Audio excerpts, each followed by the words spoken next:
Hello students, इस video में हम क्लास 11 मैथ्स के फर्स्ट चैप्टर सेट्स की एक्सरसाइज 1.1 करेंगे। इस एक्सरसाइज में आप देख सकते हैं ये सभी क्वेश्चंस हैं और इन सभी को इस वीडियो में हम करेंगे। इस चैप्टर के बाकी वीडियोस के लिए डिस्क्रिप्शन बॉक्स में प्लेलिस्ट चेक करें और चैनल को ज़रूर सब्सक्राइब करें। So let's start solving this questions one by one. First question है, which of the following are sets, justify your answer.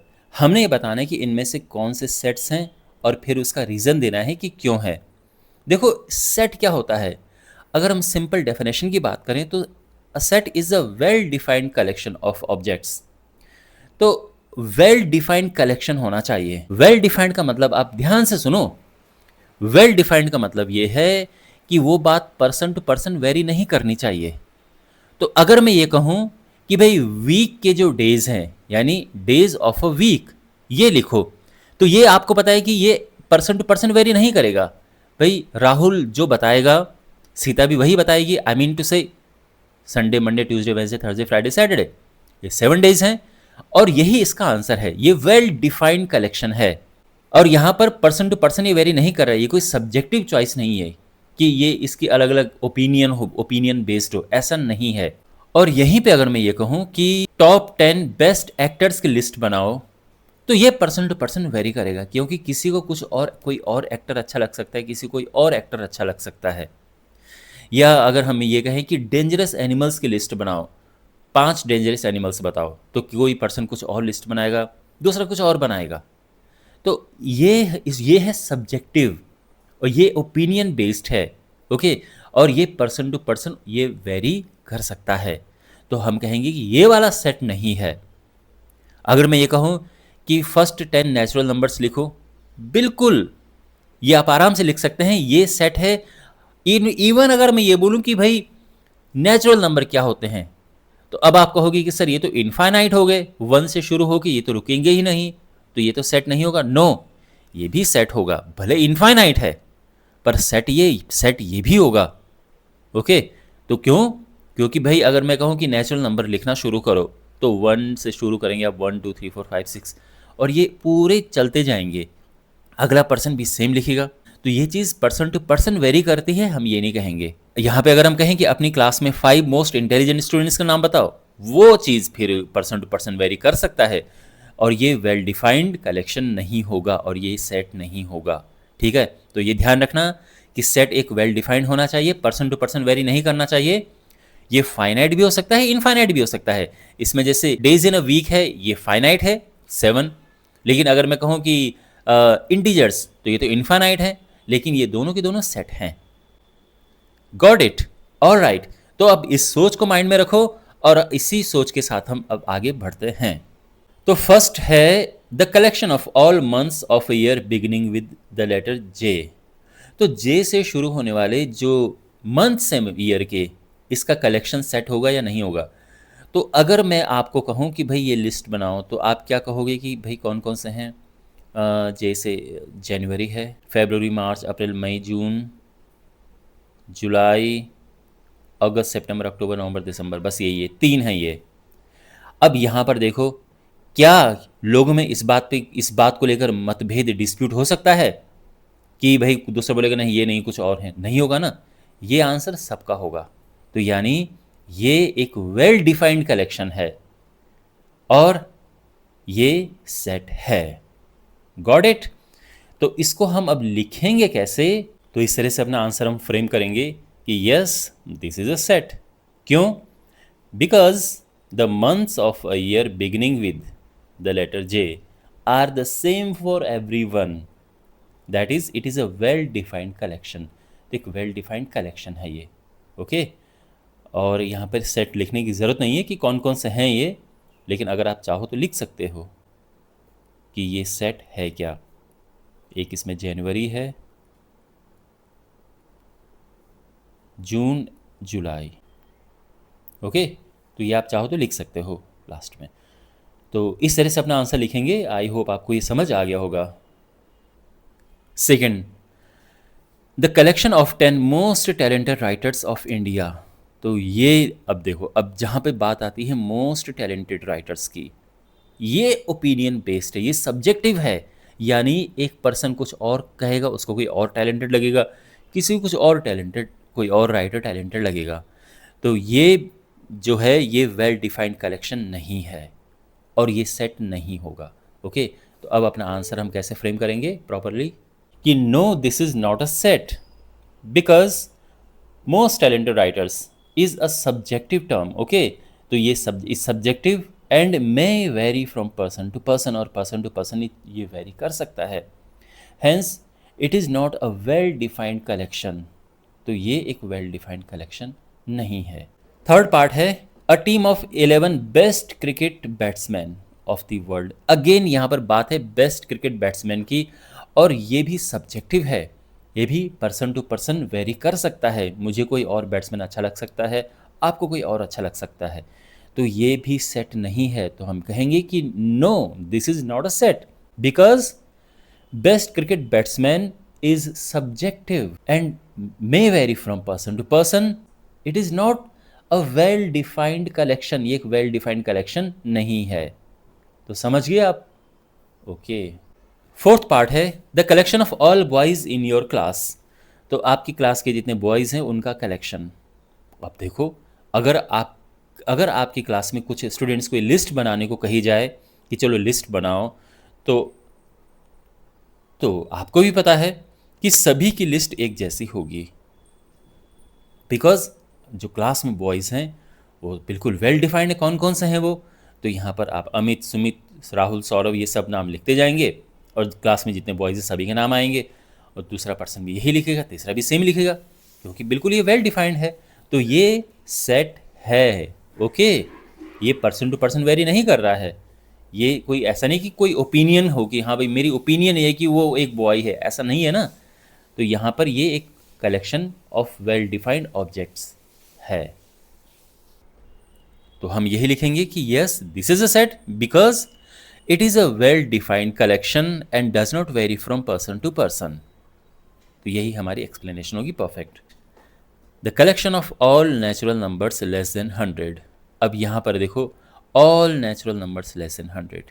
तो अगर मैं आपसे कहूँ कि आप लिस्ट बनाओ all natural number less than 100 की, तो आप क्या करोगे? 1 से शुरू करोगे, 1 2 3 4, या आप लिखते जाओगे, कहाँ तक लिखोगे आप?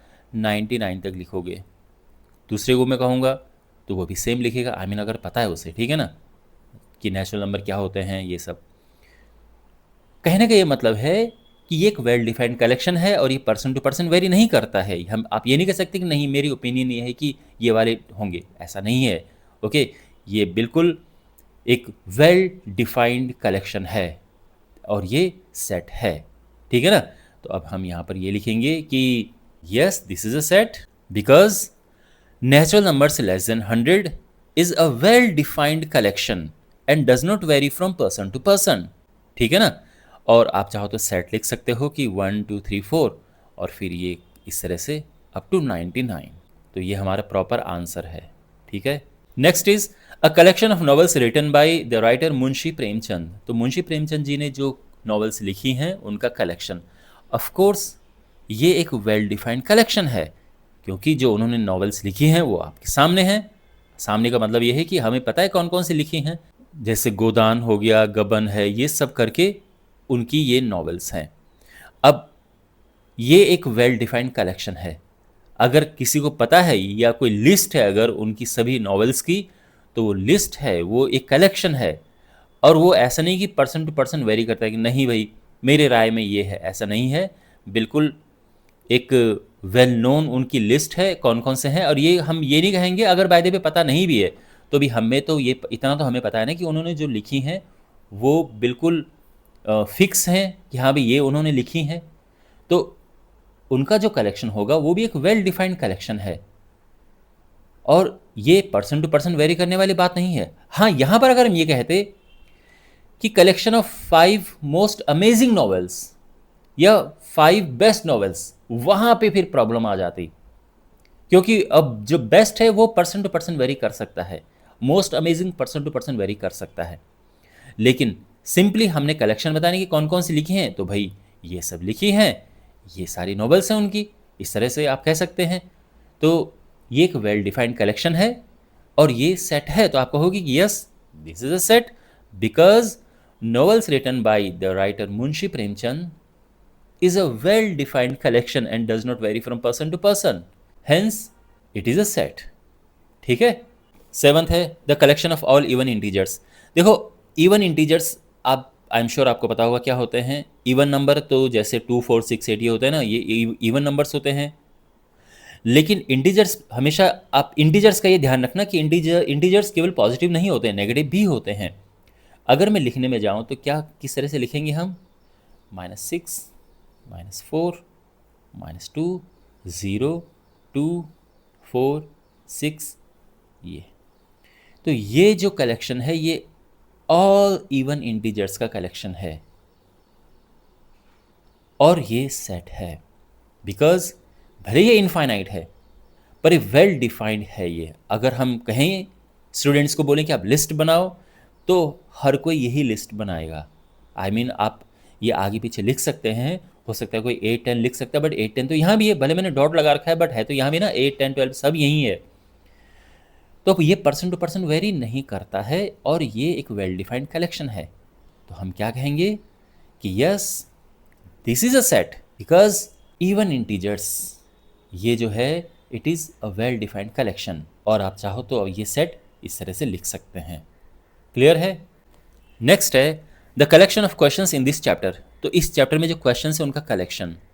अब आपको पता है कि इस चैप्टर में कौन कौन से क्वेश्चन है ना, आपके सामने ही है. आपका पास ये जो चैप्टर है सेट्स, इसके क्वेश्चंस. और अगर आप अपने फ्रेंड को बोलोगे तो वो भी सही सेम ही क्वेश्चन की लिस्ट करेगा कि हाँ भाई ये क्वेश्चन है इसमें. तो ये भी एक वेल डिफाइंड कलेक्शन है. ओके और ये एक सेट है और इस तरह से आप अपना आंसर लिख सकते हैं. क्लियर है. नाइन्थ है अ collection of most dangerous animals of the world. अब यहाँ पर यह है टर्म मोस्ट डेंजरस एनिमल्स और ये जो है पर्सन टू पर्सन वेरी कर सकता है. किसी एक पर्सन को कुछ एनिमल्स डेंजरस लग सकते हैं, दूसरे को हो सकता है वो डेंजरस न लगे. स्नेक की बात कर लें, किन्हीं को स्नेक बहुत डेंजरस लगते हैं. कुछ लोग स्नेक्स को ऐसे पकड़ लेते हैं आराम से. तो अगेन ये जो है ये ओपिनियन बेस्ड है, ये सब्जेक्टिव है और ये वेल डिफाइंड कलेक्शन नहीं है. So this is not a set. तो हम यही कहेंगे कि most dangerous animals is subjective and may vary from person to person, therefore it is not well defined collection. है ना. और ये इसी वजह से ये सेट नहीं है. तो इस तरह से आप अपना आंसर लिखेंगे. समझ आ गया. Well now we have question number 2 और यहाँ पर ये सेट हमारे पास है.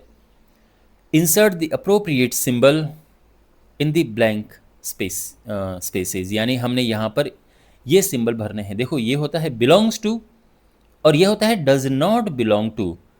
तो अगर ये जो देखो इनको एलिमेंट कहते हैं, ठीक है, इनके अंदर जो है इनको कहते हैं एलिमेंट. तो ये एलिमेंट्स हैं और ये है पूरा सेट. 5 एक एलिमेंट है और ये पूरा ए एक सेट है.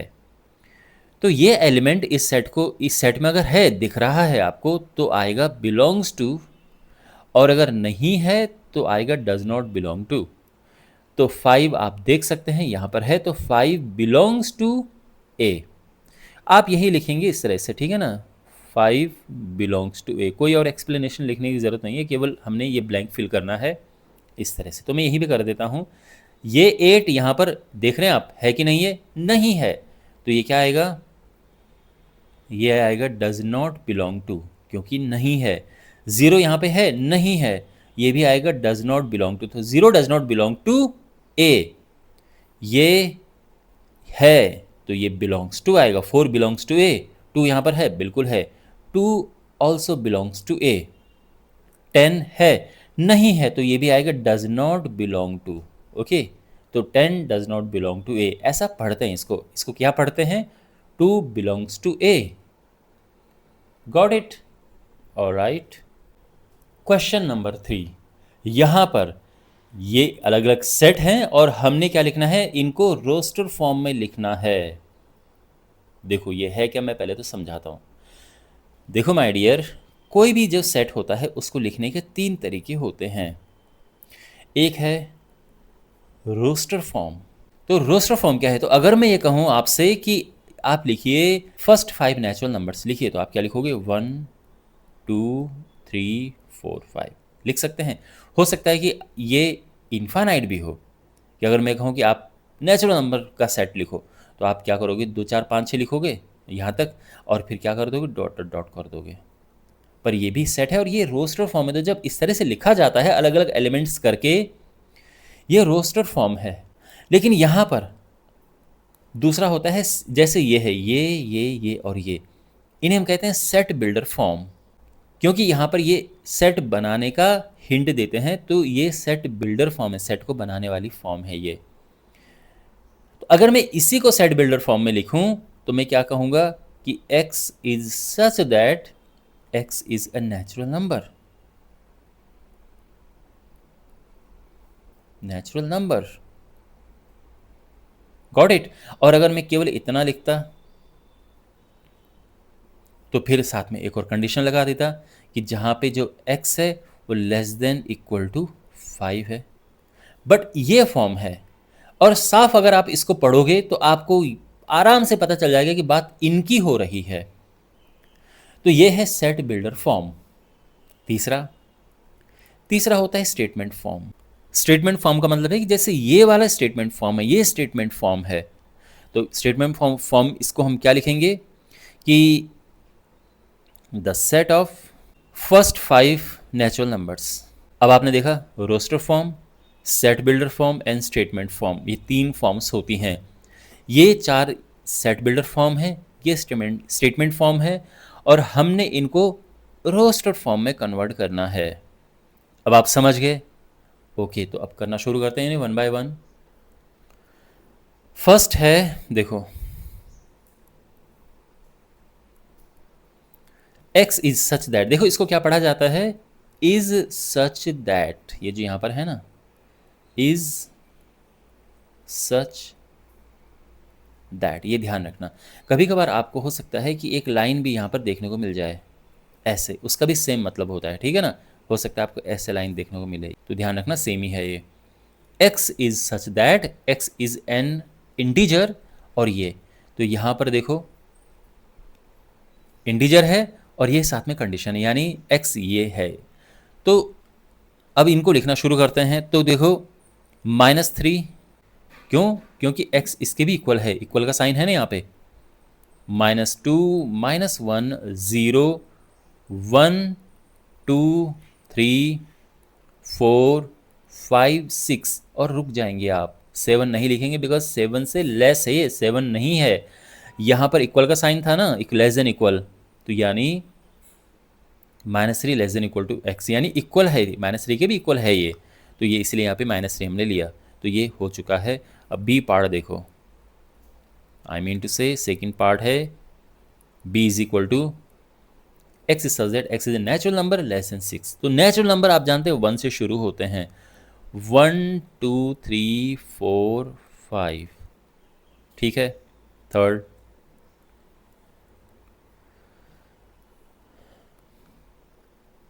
x is such that x is a 2 digit natural number, और such that the sum of its digits is 8। तो यहाँ पे अब देखो 2 डिजिट नंबर्स यहाँ पर हमने लिखने हैं, उनका डिजिट्स का सम 8 होना चाहिए। तो देखो शुरू करते हैं, पहले सबसे छोटा डिजिट लिखो, फिर और यानी 1 से शुरू करते हैं, तो 1 7, ध्यान रखना 0 8 मत लिख देना, ठीक है ना, 0 शुरू में काउंट नहीं होता है। पहला 2 डिजिट नंबर जो जिसका सम 8 आ रहा है वो 17 है। अब हम क्या करेंगे, पहले वाले को बढ़ाते जाएंगे, इसको कम करते जाएंगे, तो ये हो जाएगा 2 और ये 6 26। अब प्लस करोगे 8 आएगा, फिर इसको और बढ़ाओ और इसे कम करो, यानी +8 आना चाहिए, ये भी ध्यान रखना। फिर ये 44 है, फिर और इसको बढ़ाओ 53 है, फिर 62 है, और फिर 71 है, और ध्यान रखना फिर 80 भी है। ओके, तो यहाँ तक जो है ये हैं, तो ये 2 डिजिट नंबर्स हैं और इनकी जो डिजिट्स का सम है वो 8 है, तो ये हमने सेट बिल्डर फॉर्म में इसको लिख दिया है। Fourth part, x is a prime number which is divisor of 60। तो 60 को डिवाइड कौन कौन कर सकता है, प्राइम नंबर हमने लिखना है, ठीक है, ध्यान रखना। तो 60 को 2 डिवाइड कर सकता है, आराम से कर सकता है, 3 बिल्कुल कर सकता है, 20 3 ज़ा 60 होता है ना, 3 है। 4 हम लिख नहीं सकते क्योंकि 4 प्राइम नंबर नहीं है, डिवाइड करता है अलग बात है, बट प्राइम नंबर नहीं है, हमने केवल प्राइम नंबर लिखने हैं। 5 बिल्कुल प्राइम नंबर है। फिर अगला प्राइम नंबर आता है 7, वो इसको डिवाइड नहीं करता है। फिर 11 भी इसको डिवाइड नहीं करता है। 13 नहीं करता है। ओके, फिर तो कोई और आगे नहीं करेगा इसको। 17 नहीं करता है। फिर 19 भी नहीं करता है। बस कोई और नहीं करेगा, बस ये 3 ही है। ओके, वैसे एक एक एक टेक्निक है, अगर आप इंटरेस्टेड हों ये जानने में तो आप समझो। अगर आपको चेक करना है ना, जैसे 60 को कौन कौन डिवाइड कर सकता है, तो कहाँ तक ट्राई करें। जैसे आपने देखा मैंने ट्राई किया, 5 तो किया मैंने, 7 ट्राई किया, फिर मैंने 11 ट्राई किया। पहली बात तो है कि मैं केवल प्राइम नंबर देख रहा था। 11 ट्राई किया, 13 ट्राई किया, फिर 17 ट्राई किया, फिर 19 ट्राई किया। ऐसे में कब तक ट्राई करूं कि ये डिवाइड हो रहा है कि नहीं हो रहा है। तो सिंपल आंसर है, इसका स्क्वायर रूट निकालो। इसका स्क्वायर रूट आता है 8, 8 पॉइंट मतलब 7 पॉइंट समथिंग आता है ना भाई। 64 जो है 64, इसका स्क्वायर रूट होता है 8। तो 60 का तो थोड़ा कम ही होगा, 7 पॉइंट समथिंग होगा, फिर भी 8 मानकर चलो। आप 8 तक ट्राई करेंगे बस, उससे ज़्यादा करने की ज़रूरत नहीं। तो बेसिकली मुझे मुझे पता था कि मैंने केवल 7 तक करना है। वो तो ये कि आपके लिए मैंने और आगे कहा कि चलो इसे भी देखते हैं, इसे भी देखते हैं। लेकिन सच्चाई ये है कि हमने केवल और केवल 7 तक ट्राई करना था, उसके बाद ज़रूरत नहीं थी, क्योंकि नहीं होता कभी भी, ये ध्यान में रखना। जैसे मान लो कि कोई नंबर है, फॉर एग्जांपल आपने 600 की बात अगर हम करें, कौन कौन इसको डिवाइड कर सकता है, तो हमने कहाँ तक देखना है। तो सिंपल बात है, इसका स्क्वायर रूट देख लो। तो देखो, हम ये जानते हैं कि 625 का स्क्वायर रूट 25 होता है। आपको आना चाहिए, ठीक है, कम से कम 30 तक तो आने चाहिए स्क्वायर रूट। तो यानी 20, तो इसका 24 पॉइंट समथिंग होगा। तो एक काम करो, 25 तक ही देख लो। 25 तक ट्राई करेंगे, और वो भी ध्यान रखना प्राइम नंबर। ओके, तो 25 तक हम ट्राई करेंगे। तो यानी 2 से देखेंगे, 3 से देखेंगे डिवाइड करके, फिर 5 से, 7, 11, 13, 17, 19, 23, इनसे ही ट्राई करेंगे हम इसको डिवाइड करना। इसके अलावा किसी और से नहीं करेंगे कि डिवाइड हो रहा है कि नहीं हो रहा है। इस बात का ध्यान रखना। मैं बात प्राइम नंबर की कर रहा हूँ, ठीक है यहाँ पे। तो आप ये मत बोलना कि ये 20 से डिवाइड हो रहा है, 20 आपने लिखा नहीं है। बात प्राइम नंबर की हो रही है, क्योंकि जब आप प्राइम फैक्टराइजेशन करते हैं इस तरह से, तो फिर आप केवल प्राइम नंबर ही देखते हो, ठीक है ना। तो 600 में तो आपको दिख गया ना कि 2 से 3 से। मैं यहाँ पे अगर 599 लिख दूँ, फिर तो आपको नहीं समझ आएगा ना एकदम से। तो फिर तो आपको ट्राई करना पड़ेगा, और प्राइम नंबर से ही ट्राई करना पड़ेगा कि पहले 2 से देखो, 3 से देखो, 5 से देखो कि किससे डिवाइड हो रहा है ये। तो मैंने ये ट्रिक आपको बताई है, इसको आप अंडर एस्टिमेट मत करना। It's very important, okay. ये ध्यान रखना, बहुत ही अमेजिंग ट्रिक है ये। नहीं तो स्टूडेंट्स क्या ट्राई करते रहते हैं, 30 से ट्राई करेंगे, ये नहीं। एनीवे, तो यहाँ पर बात हो रही है किसकी, डिवाइज़र ऑफ 60 की, और प्राइम नंबर ध्यान रखना, ठीक है ना। तो कहाँ तक के प्राइम नंबर हमने देखने हैं, रूट 60, तो अप टू 7 हमने देखने हैं। 7 से ये डिवाइड नहीं होता है तो मैंने नहीं लिखा है, वो केवल ये है हमारा answer. 5th part, the set of all letters in the world trigonometry. तो ट्रिग्नोमेट्री में जो लेटर्स हैं क्या होंगे। तो देखो, सेट लिखने का एक तरीका है, उसमें आप रिपीट नहीं करते हैं।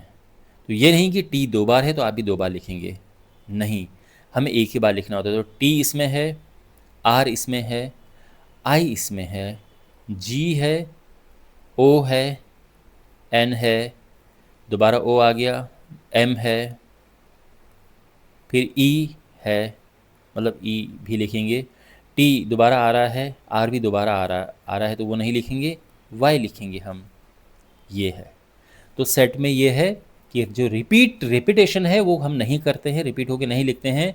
अगर लिखोगे भी तो फ़र्क नहीं पड़ेगा, क्योंकि उसका मतलब वही होता है। तो कहने का ये मतलब है कि 1 1 2 2 इसका, और 1 2 इन दोनों, ये दोनों सेम ही हैं, तो आप 2 बार लिखोगे इसका मतलब ये नहीं कि अलग चीज़ बन जाएगी। ओके, तो बस कहने का ये मतलब है कि ये रिपीट नहीं करते हैं, हम ये लिखते हैं। दूसरी बात ये है कि अगर आपने आर पहले लिख दिया और टी बाद में लिख दिया, इससे फ़र्क नहीं पड़ता है। हो सकता है कि आपका मन हो कि भाई जितने कॉन्सोनेंट्स हैं उनको मैं एक साथ लिखता हूँ,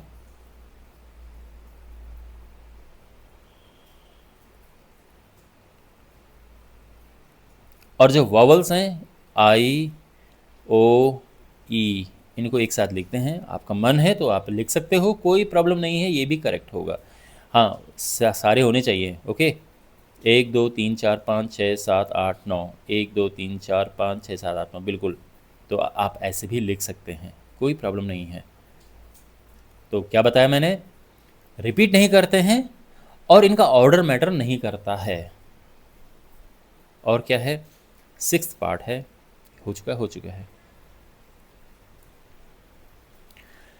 the set of all letters in the word better, better again, इसमें बी है, ई है, टी है और आर है। जो रिपीट हो रहे हैं वो हम नहीं लिखेंगे, मतलब दोबारा नहीं लिखेंगे, है ना। एक एक बार लिख दिया बहुत है, ई 2 बार था, एक ही बार लिखना है, टी 2 बार था, एक ही बार लिखना है। तो ये है, आई होप आपको समझ आ गया होगा। क्वेश्चन नंबर 4, यहाँ पर ये सेट्स लिखे आप देख सकते हैं। पहली बात आप मुझे बताओ कौन सी फॉर्म में है ये हैं, अभी हैं ये, अभी ये हैं रोस्टर फॉर्म में, और आपने इनको लिखना है सेट बिल्डर फॉर्म में। अच्छा, एक और बात आप यहाँ पे देखना, ये प्रिंटिंग यहाँ पर गलत है। ये हमेशा और हमेशा सेट हम ऐसे लिखते हैं, हमेशा ध्यान रखना। ओके, तो सेट को ऐसे ब्रैकेट में लिखा जाता है। तो 1 बाय 1 इनको लिखते हैं, इसको ए नाम दे देते हैं।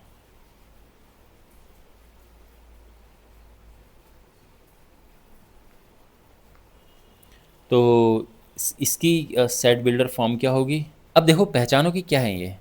3 6 9 12, ये 3 के मल्टीपल हैं, 3 के मल्टीपल हैं ये, और ये पॉजिटिव मल्टीपल हैं। और तो हम ये लिखेंगे x is such that x is equal to 3n। देखो, मैं आपको 2 3 तरीके बताऊंगा लिखने के, ठीक है। आप ऐसे लिख सकते हैं कि 3n का मतलब मल्टीपल है, लेकिन n क्या है, n एक नेचुरल नंबर है। लेकिन फिर भी सारे नेचुरल नंबर तो नहीं लिखे ना, कहाँ कहाँ से, तो ये होगा 1 से लेके और 4 तक, 1 से लेके 4 तक ये मल्टीपल है, यानी 3 1 ज़ा 3, 3 2 ज़ा 6, 3 3 ज़ा 9, 3 4 ज़ा 12। तो n 1 से लेके 4 तक है, और ये बात वही कही गई है यहाँ पर। तो आप ऐसे लिख सकते हैं, और आप इसको ऐसे भी लिख सकते हैं। आप लिख सकते हैं x is such that x एक नेचुरल नंबर है। दूसरा क्या है, x is a multiple of 3, और भी तो कंडीशन है ना मल्टीपल ऑफ 3 के होने के बाद, लेस देन इक्वल टू 12। अब देखो यहाँ पर, अगर केवल आप ये पढ़ते हैं आप यहाँ तक पहुँच जाएंगे। यानी एक नेचुरल नंबर है, ठीक है, सारे पॉजिटिव होंगे, नेगेटिव में नहीं होगा, पॉइंट में नहीं होंगे।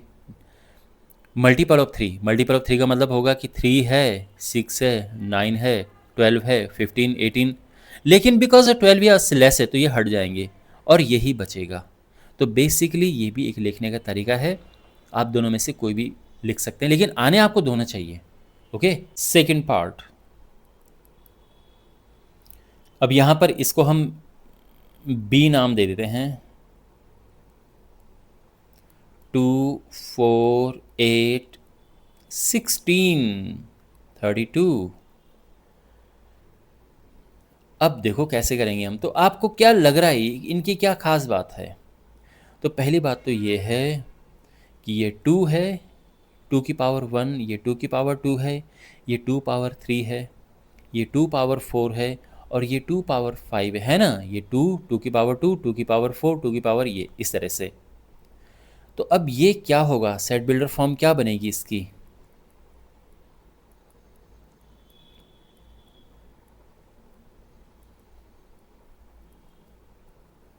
x इज सच दैट, अब देखो पहली बात तो 2 की पावर में n लिखेंगे क्योंकि 2 फिक्स है, तो 2 फिक्स बिल्कुल आएगा, such that x is equal to 2 की पावर n ऐसे, तो ये तो फिक्स आएगा। उसके बाद अब n की क्या कहानी है, तो n एक नेचुरल नंबर है, बिल्कुल है, लेकिन कहाँ तक है। नेचुरल नंबर कौन कौन से हैं, ये नेचुरल नंबर है 1 2 3 4 5, 1 2 3 4 5, तो हम लिखेंगे कि 1 से लेके और ये 5 तक है, इस तरह से। क्लियर है, तो ये आप इस तरह से ये ध्यान रखना, इसको इस तरह से सेट बिल्डर फॉर्म में हम लिखेंगे। थर्ड 5 25 125 625, तो इसको हम सी नाम दे देते हैं, 5 25 125 625। अब आप समझ गए होंगे कि इसको हम किस तरह से लिखेंगे। देखो ये 5 की पावर 1 है, ये 5 पावर 2 है, ये 5 पावर 3 है और ये 5 पावर 4 होता है, तो इसकी सेट बिल्डर फॉर्म क्या हो जाएगी,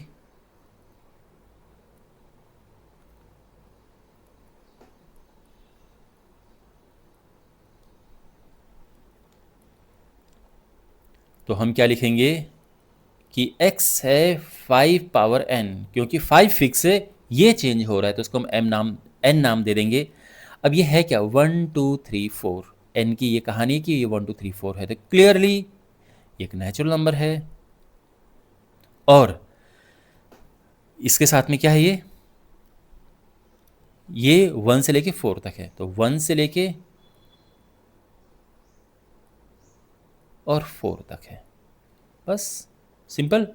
अच्छा कभी कभार क्या है कि यहाँ पे जो कॉमा मैंने लगा रखा है ना, यहाँ पे कॉमा की जगह पे कुछ लोग क्या लिखते हैं, वेयर लिखते हैं और यहाँ पे एंड लगा देते हैं, यानी देखो मैं किसकी बात कर रहा हूँ, ये तो ये भी सही तरीका है, ठीक है लिखने का। आप चाहो तो ऐसे लिखो और चाहो तो ऐसे लिखो, तो अगर कहीं पे किसी ने ये लिखा है तो आप परेशान मत होना, आप भी ऐसा कर सकते हैं कि भाई x is such that x is equal to 5 power n, where n belongs to n, यानी जो ये है ये नेचुरल नंबर है, एंड दिस, तो आप ऐसा लिख सकते हैं। आई होप आपको ये सब समझ आ गया होगा। नेक्स्ट वी हैव दिस, तो इसको हम लिखते हैं लेट, ये ए बी सी हमने ले लिए, इसको डी ले लेते हैं। आप सबको ए ले सकते हो, सब अलग अलग क्वेश्चन से, कोई बात नहीं है, बट मैं फिर भी बिकॉज सेम क्वेश्चन के पार्ट हैं तो इसलिए मैंने अलग अलग इनको ए बी सी डी लिया है, बट आप ऐसा कोई ज़रूरी नहीं है। बहुत सारे स्टूडेंट्स इसको कुछ लेते भी नहीं है, सीधा लिख देते हैं कि ये लिखा और यहाँ पे सीधा सेट बिल्डर फॉर्म लगा दी, वो भी ठीक है, बट मैं थोड़ा प्रॉपर वे में लिखना प्रेफर करता हूँ, तो ये तरीका मेरे लिखने का। एनीवे, अब इसको देख के आपको क्या लग रहा है, क्या फीलिंग आ रही है,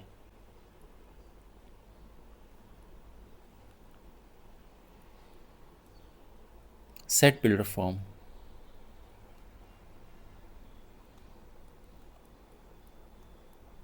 तो पहली बात तो ये कि ये हैं इवन नंबर्स और ये पॉजिटिव में इवन नंबर्स हैं और ये सारे नेचुरल नंबर हैं, तो ये नेचुरल इवन नंबर्स हैं, तो मैं ये लिख सकता हूँ x is such that x is a natural even number,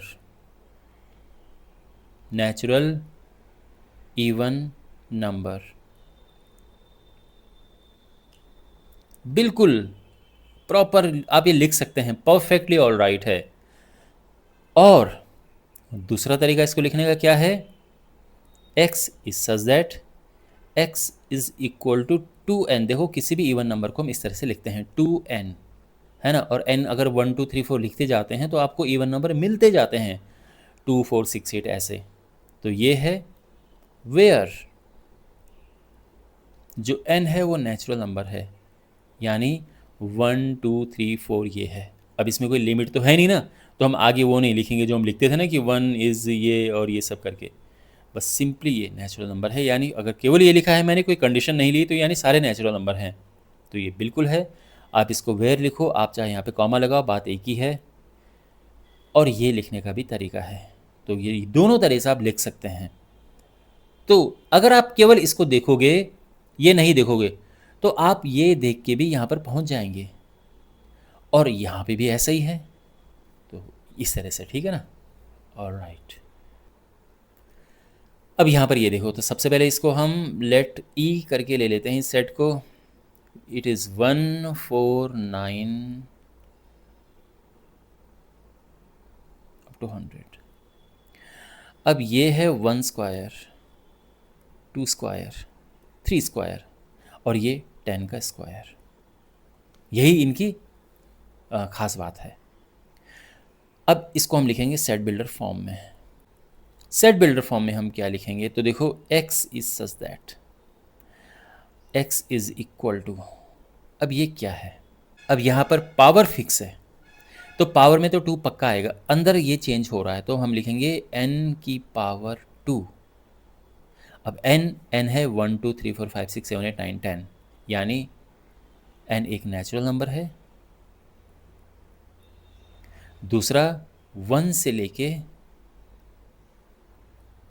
और 10 तक, 1 भी इंक्लूड है 10 भी इंक्लूड है, इसलिए मैंने इक्वल का साइन भी लगाया, नेचुरल नंबर है।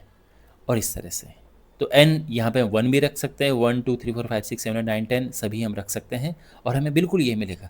तो अगर हमारे पास ये है और आपको रोस्टर फॉर्म लिखनी है तो आप इसको देख के आप आराम से लिख सकते हैं, है ना, यानी हमने ये सही लिखा है। क्लियर हो गया? Alright, well now we have question number 5, list all the elements of the following sets. तो आप यहाँ पे देख सकते हैं ये सारे सेट्स सेट बिल्डर फॉर्म में हैं और हमने इनको रोस्टर फॉर्म में लिखना है, यानी जो इसके एलिमेंट्स हैं वो लिखने हैं एलिमेंट वाली फॉर्म में, बेसिकली रोस्टर फॉर्म हम जिसे कहते हैं। तो ठीक है, ऑलराइट, फर्स्ट तो इसको लिखते हैं सीधे। तो यहाँ पर देखो x is such that x is an odd natural number. तो ऑड नेचुरल नंबर का मतलब क्या होता है, ध्यान रखना नेचुरल नंबर है पॉजिटिव, यानी 1 2 3 4 5 6। अब वहाँ पे ऑड की बात करेंगे तो हो जाएगा 1, तो 1 है, 3 है, 5 है, 7 है, और ऑड नेचुरल नंबर। इस तरह से ये हमारा आंसर है, कोई लिमिट नहीं है तो डॉट डॉट डॉट लगा देंगे हम। और यहाँ पर ये जो गिवन है उसको पहले अगर हम लिखना चाहें तो लिख सकते हैं और उसके बाद हमने रोस्टर फॉर्म लिख दी है और ये हमारा आंसर है। सेकंड पार्ट, तो ये क्वेश्चन है, तो ये हो जाएगा क्या, अब देखो क्या क्या होता है ये, तो इंटीजर होना चाहिए और इनके बीच में होना चाहिए। तो अब देखो माइनस हाफ का मतलब है -0.5, ये है 4.5। तो देखो इनके बीच में क्या क्या आएंगे, इनके बीच में 0 आता है, 1 आता है, 2 है, 3 है, 4 है ना। तो ये हमारा आंसर हो गया है। ठीक है, क्लियर, सिंपल। नेक्स्ट, अब जो यहाँ पर है पहले ये लिखते हैं क्या है क्वेश्चन। तो यहाँ पर ये है, ठीक है, कि x इस तरह से है, x is such that x is an integer और x स्क्वायर लेस देन 4 है, यानी इसका स्क्वायर करके ये 4 से कम आएगा। तो क्या होगा, तो देखो x स्क्वायर लेस देन 4 का क्या मतलब है, तो अगर मैं बात लेस देन इक्वल टू 4, अब ये ध्यान रखना कि अगर मैं बात करूँ x square is equal to 4 की, तो x क्या होता है, +-2 होता है, ये ध्यान रखना। तो यहाँ पर अगर हमारे पास x स्क्वायर ये है तो x एक तो लेस देन इक्वल टू 2 होगा, लेकिन साथ में ध्यान रखना कि ये -2 से भी -2 और इसके बीच में होगा। मीन्स केवल आप ये नहीं लिख सकते हैं कि x by less than equal to 2। क्यों नहीं लिख सकते, क्योंकि अगर मान लो कि मैंने -4 लिख दिया x अगर मैं -4 लेता हूँ फिर तो 16 हो जाएगा ना, और 16 तो 4 से लेस नहीं होता। तो बेसिकली क्या होता है, जब भी हमारे पास ये सिचुएशन आती है तो आप ये समझो कि जो x है वो एक सीमित जगह पर है, ना तो ज़्यादा नेगेटिव में जाएगा वो, ना ज़्यादा पॉजिटिव में जाएगा। क्यों, क्योंकि भाई ज़्यादा नेगेटिव में भी तो स्क्वायर करके पॉजिटिव आ जाएगा, वो बड़ा हो जाएगा। तो क्या लिखें अब, तो यहाँ पर -2 less than equal to x less than equal to 2, ये इसका सोल्यूशन है। तो जब भी इस तरह से हो कि x square is less than equal to 4, तो देखो कि अगर इक्वल होता तो +-2 होता ना, यानी ये समझो कि ये इन दोनों के बीच में है, -2 और +2 के बीच में है। सिंपल तरीका है, याद रखना ये। हाँ, अगर यहाँ पे ये चीज़ पलट जाती तो फिर मैं क्या लिखता कि फिर x एक तो 2 से बड़ा है लेकिन -2 से छोटा है। ओके, तो इसका ध्यान रखना। Therefore c is equal to, अब देखो -2 से लेकर 2 तक हमने यहाँ पे एलिमेंट्स लिखने हैं, तो -2 तो आएगा बिकॉज इक्वल का साइन है, -1 भी आएगा, 0 आएगा, 1 एंड 2, और लिखा है इन्होंने कि इंटीजर है यानी नेगेटिव हम ले सकते हैं। ओके, इस बात का ध्यान रखना। यहीं पे अगर बात नेचुरल नंबर की होती फिर तो ये नेगेटिव सारे चले जाते, ये अगर नेचुरल नंबर होता तो बस ये रहते, बट बात है इंटीजर्स की, वो नेगेटिव भी हो सकते हैं। तो ये हमारा प्रॉपर फाइनल आंसर है, ध्यान रखना। Okay, now we have this fourth part, D is such that D is a letter in the word this loyal. तो ये क्या होगा देखो, तो यहाँ पे बहुत सिंपल है ये कि लॉयल में कौन कौन से हैं, तो एक एल है, ओ है, वाई है, ए है, बस दोबारा हम नहीं लिखेंगे, ठीक है, एल को रिपीट नहीं करते हैं सेट में, तो ये हमारा आंसर है। यहाँ पर क्या लिखेंगे इसको देखो, x is a month of a year not having 31 days.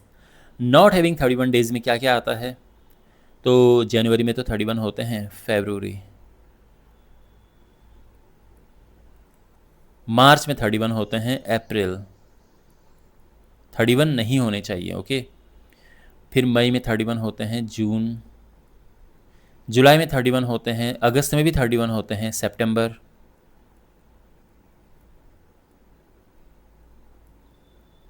अक्टूबर में 31 होते हैं, नवंबर, और ये हमारा आंसर है। तो ध्यान रखना, नॉट हैविंग 31 डेज़ की बात की है, तो इनमें 31 डेज़ नहीं होंगे। इसके अलावा जनवरी में होते हैं, फरवरी मार्च में होते हैं, अप्रैल मई में होते हैं, जून जुलाई में होते हैं, अगस्त में होते हैं, सितंबर अक्टूबर में होते हैं, नवंबर दिसंबर में होते हैं। ठीक है, परफेक्ट है ये। Okay, now we have this part, तो यहाँ पे x is such that x is a consonant in the English alphabet which precedes k। k से पहले कौन कौन से कॉन्सोनेंट्स आते हैं, a तो वावल है, b आता है, फिर c आता है, d है, e वावल है, f आता है, g, h, i वावल है, j, तो ये हो गए हैं, ठीक है ना। k से पहले आने वाले कौन कौन से कॉन्सोनेंट्स हैं इंग्लिश अल्फ़ाबेट में, तो ये हैं, और ये हमारा आंसर है। तो आई होप आपको ये क्वेश्चन भी समझ आ गया होगा। Now we have this question, और यहाँ पर हमने क्या करना है, देखो ये रोस्टर फॉर्म है और ये सेट बिल्डर फॉर्म है, और हमने मैच करना है, ठीक है। तो जो इसके आंसर्स हैं वो हम लिखते हैं यहाँ पे। तो 1 किसको मैच करेगा, तो 1 2 3 6। ओके, यहाँ पे x is a prime number and divisor of 6, prime number है और डिवाइज़र ऑफ 6 है, तो वो ये है, क्योंकि 2 3 प्राइम नंबर है, ठीक है। कहने को ये भी डिवाइज़र ऑफ 6 है, बट ये प्राइम नंबर में 1 नहीं है प्राइम नंबर, 6 प्राइम नंबर नहीं है, ये है। x is an odd number, odd natural number less then 10, odd natural number less then 10 ये है, ठीक है। Natural number and divisor of 6, अब ये है नेचुरल नंबर है, डिवाइज़र ऑफ 6 है, और ये मैथमेटिक्स, तो ये है ही। तो जो इसके लेटर्स हैं उसको लिखा हुआ है ऐसे करके। तो बेसिकली 1 किसके साथ है, 1 का C के साथ कॉम्बिनेशन है, 2 का किसके साथ कॉम्बिनेशन है, A के साथ, फिर 3rd का कॉम्बिनेशन है D के साथ, एंड 4th का कॉम्बिनेशन किसके साथ है, 4th ये है B, और ये हमारे आंसर हैं। Got it, okay. और इसी के साथ ये एक्सरसाइज कंप्लीट होती है। आई होप आपको सभी क्वेश्चंस अच्छे से समझ आए होंगे। अपने डाउट्स कमेंट बॉक्स में लिखना, अपनी ओपिनियन, अपनी राय देना कि वीडियो आपको कैसा लगा, इसमें क्या और आपको इम्प्रूवमेंट चाहिए, और आपको ऐसे ही ऑसम वीडियोस मिलते रहेंगे। चैनल को सब्सक्राइब करें और अपने दोस्तों के साथ ये वीडियो ज़रूर शेयर करें। मिलते हैं अगले वीडियो में, टेक केयर।